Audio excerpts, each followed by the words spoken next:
வெற்றியை தேடித் தருவது ஸ்வஸ்திக் சின்னமாகும். விநாயகர் கைகளில் மங்கள சின்னமான ஸ்வஸ்திக் திகழ்கிறது.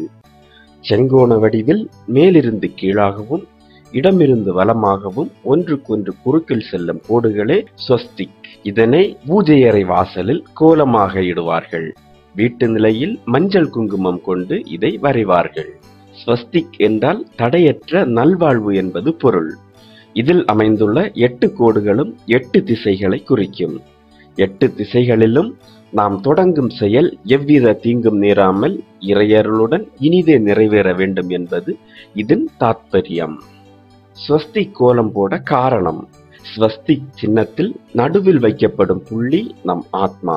வீட்டில் உள்ளவர் ஆத்மா அனைத்து திசைகளிலும் உள்ள தெய்வங்களை நோக்கி பிரார்த்தனை செய்து கொண்டே இருக்கட்டும் என்பதற்காகவே ஸ்வஸ்திக் கோலம் போடப்படுகிறது.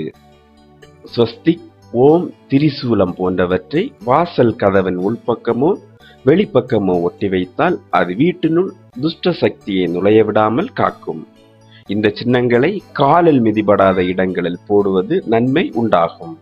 மேலும் வீடியோக்களுக்கு சேனலை சப்ஸ்கிரைப் செய்யுங்கள்.